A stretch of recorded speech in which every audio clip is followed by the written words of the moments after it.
one you'd have to ask. I don't know, maybe. Well, Jamar says you have mood swings. Like Yeah. You gave him, you stared at him. During the game, I definitely have mood swings. Normally, probably not. What does this look at when you're talking about? Well, when something doesn't go exactly as I had planned, I'll usually just shoot them a little look, and they usually know what that means, so I don't have to say a lot of words. A little death stare? Yeah, something like that. Dad said you gave one of those to the ref that you ran into? No, I gave him to a ref a couple different times during the game. I don't think it was that one, though. But running into the guy, how many times does that happen to you in your career? Honestly, I don't think it's ever happened to me before. Yeah, I was just trying to get away from the safety. I thought it was going to be a big run, and then I just run into somebody. Turns out it was a ref. I saw you after you picked him up. You had a couple words for him. What was the exchange like? I told him he's going to be a little sore tomorrow. That's there. I mean, the guys were saying that when y'all were working here in the summer all together every Saturday, how particular were you about wanting everything to be just perfect? Yeah, I think very particular, because if you know where someone's going to be on a Saturday, hey Jamar, if you know where someone's going to be on a Saturday morning in June, you know where they're going to be on a Saturday evening in the fall, and so I have a place that I expect them to be, and they have a time that the ball expects to be there, and that's what this offense is built on. How did those sessions come together, where it was almost like the entire team here every Saturday? I had a couple guys there every Saturday, and then coaches got word of it and thought it was a good idea, and had everyone in there on Saturday mornings, and it turned out really well for us. Obviously, we're one of the best offenses in the country, and I think that played a big part in it. You were late one of those days, though. They said, and the guys gave you a lot of crap for it. Why were you late that one day? They were late every day. All right, don't let them fool you. They were late every day. You talk so much about told us how this offense was going to be, but just how does it feel to see that fruit of that labor with nearly every one of you guys in the skill position just basically dominating every statistical measure? Yeah, it feels real good. We have great people, great coaches, great players, great offensive line. I think it all just meshes very kind of perfectly. And obviously, we're not done yet. We got some bigger games ahead of us. So your pocket presence is something that I've really kind of noticed in the last couple of weeks, especially moving up and around. Obviously, Texas was a big moment for you, but how important is that to you? How much have you had to work on that through the last couple of years? And is that something that's always been a part of your game? Yeah, I think I've always been pretty good at it. Last year, I hadn't played football in 3 years, so I was kind of relearning that skill that I had before. And this year, I worked a lot in the off-season on off-platform throws, moving my feet in the pocket without anybody in front of me, and I think it's really paid off for me. Is it a timing issue that you can kind of sense the pressure and feel, or is it looks that you know are coming? Yeah, I think, I have my eyes in certain spots pre-snap, knowing if somebody's coming, and then I'll peek a different side post-snap, and I'll just kind of know where everyone is at different times, and kind of just know my escape routes within the protection, knowing the rules of the protection up front, and knowing where I can get in and out. What does it do to give yourself that mental clock to know the pressure's close in? I think that just comes with being a quarterback. Just playing quarterback for a long time, when you got to get the ball out, when the rush is going to get to you based on the play, based on the protection, and all of that. Was it any scramble? Was it particularly you did? Because it's just a lot of times the last few games you had pressure really on you, you escaped it really in the perfect time. Seems like. Yeah, I think our receivers do a great job in the scramble drill of realizing when the pressure is coming and getting open when they need to. And then the O-line has done a great job of when there is pressure, not giving up on the play, realizing that I have a chance to get out of it and maintaining their blocks. Talk about the O-line. You've had a lot of different guys, kind of plugged in as the years gone on, injuries and whatnot. Have you felt much of a difference when, like Saturday, you had two tackles, you've had different guards. Have you felt much of a difference? That's the main thing in this program. There's no difference in the twos and the ones.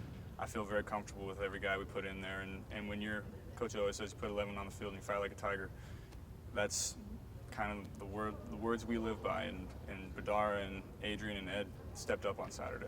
So with that, how nice has it been to be able to just trust whoever they're putting out there? Yeah, it's been great. I think you got to give Coach Craig a lot of credit. He's a great coach coming from the NFL, knowing his guys, knowing the protections, knowing the offense. He does a great job of getting their guys ready.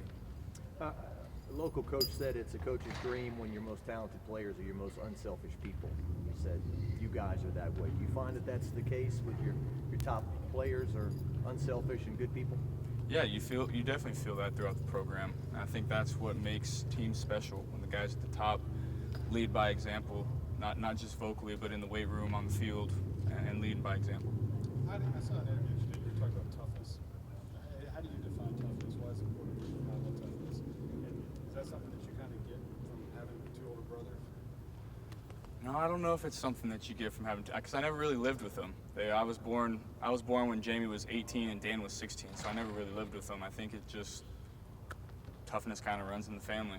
And I think you define it as, when you get knocked down, just always getting back up, never staying down. And I think leadership is a big part of it too. I think if you want to be a leader, you have to be tough. Is that kind of why you slow played your hand here, coming here, doing the wind sprints, not saying anything, that whole story? Absolutely, you have to build a rapport with your team before you can be vocal. You have to lead by example before you can say anything.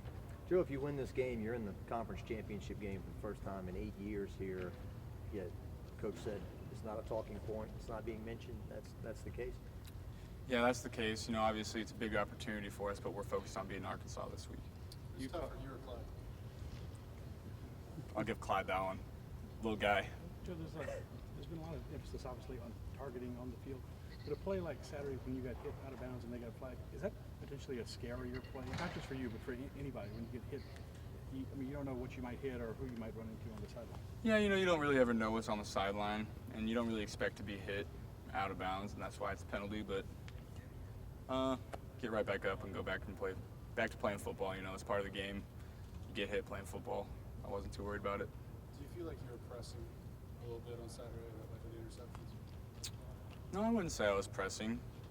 Interceptions are going to happen. Obviously, you never want to throw them, but obviously I need to do a better job of taking care of the ball. But I don't feel like I was pressing, and I feel like I've done a decent job of taking care of the football overall. You've broken a lot of records that once belonged to Rohan Davey. He said that y'all have met. When was that, and what do you remember about that interaction? Yeah, we've met a bunch of times. He's come to be a friend of mine.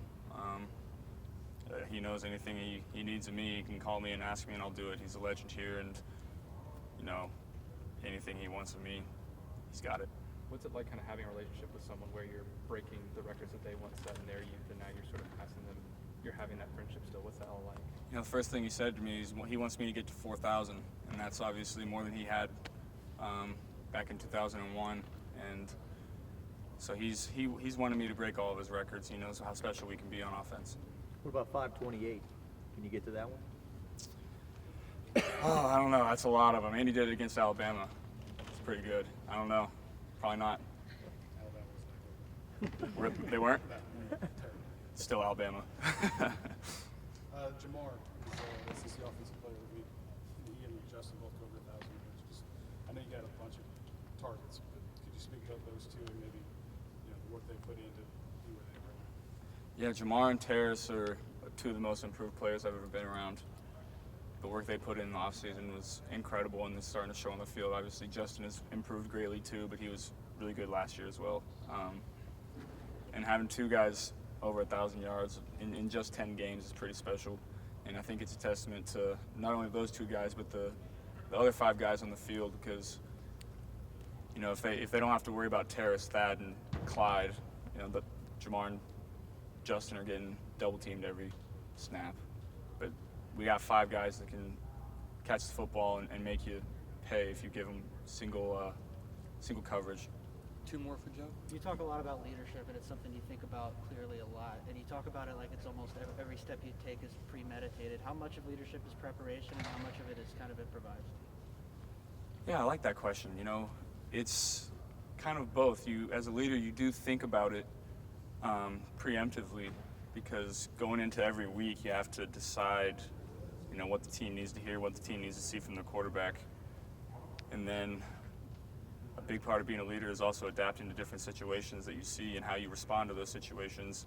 Because as a quarterback, everybody's looking at you. And if you respond poorly to a situation, then they're going to respond poorly as well. How did you get like this? Most people in your situation, maybe not your situation because it's unique, but most people don't have this awareness. They don't think about their ripple effect on their life. Is this your dad's influence? Is this the knowledge of sitting out or kind of watching from afar, different locations? Yeah, I think it's a kind of a merging of everything.